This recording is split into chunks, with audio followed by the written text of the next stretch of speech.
I love Hebrews chapter 11, these amazing stories of men and women of amazing faith who accomplished phenomenal things. Of course, we tend to think, well, out of my league, they're exceptional people. Actually, the whole thing is that they're not exceptional people. They're actually very ordinary people. And we know that Abraham's there, Moses is there, and so on.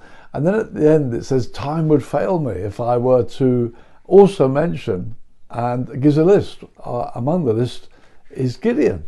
So Gideon finds his way into Hebrews 11, the heroes of faith. You think, well, Gideon, he's such a weak guy. But then it says, actually, in Hebrews 11, that weak people were made strong and became mighty in battle and put foreign armies to flight. That's exactly what Gideon did. This guy who was so weak became mighty. And beloved, this is what Hebrews 11 is all about. It's about very ordinary people. Abraham was too old. Sarah was barren. It's kind of impossible. It's kind of out of our league. And really that's what the whole chapter's about, is saying that faith isn't for exceptional people.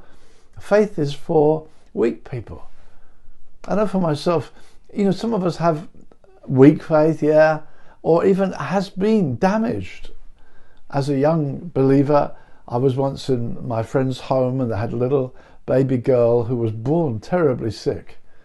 And one day I was there with my friend and his wife brought in the baby to the room we were in. And the baby looked so sick, so ill. And she said, oh, please pray for Christina. And we laid hands on Christina. And amazingly, when we opened our eyes again, her colour had changed. I remember going home to my parents who were not yet Christian and saying, Christina's just been healed. We laid hands on her. And a few days later, she passed away. I was absolutely crushed. And I said to my friend, the parent of this beautiful little girl, I said, I'll never trust God again. And a year later, God spoke to me, called me to put down my job, to live by faith, to do door-to-door evangelism.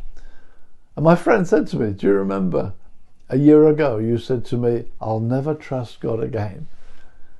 He said, do you realize you're now trusting God for everything? For everything. And I was. I think, I am trusting God for everything. I've got no employment anymore. No one's employing me. He's got to provide.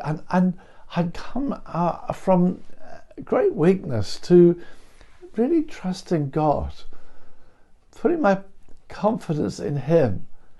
And beloved, we don't have to be special people. Gideon was such a weak guy.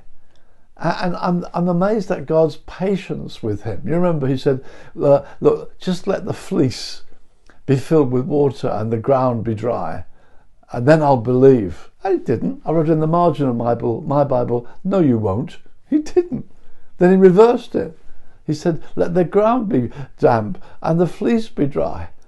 And he still didn't believe. The guy was very weak, but he came to faith. That's the wonderful thing. He came to faith.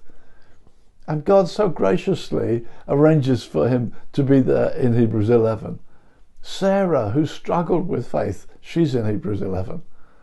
Moses, who was struggling, he's in Hebrews 11. These people were very ordinary people like you and me, who found, no, I will trust God. I will believe what He says. I will make the step. You see, God doesn't despise weakness, but He can't bless unbelief. Without faith, it's impossible to please Him. So in our weakness, let's say, Lord, I'm going to trust You. So I'm just going to trust You. And this is how the whole Christian life begins to open up. And we find we can start doing exploits, amazing things. Gideon put an army to flight. We'll look at that later, but let's see there's a progress from being weak. God chose a weak man, made him strong through faith. He put foreign armies to flight. Who can tell what you could do if you just start believing God and put behind you the damaged faith, maybe hurts and wounds from the past. Let's believe him. He can take us out of our unbelief into confidence and into fruitfulness. God bless you, my dear friends.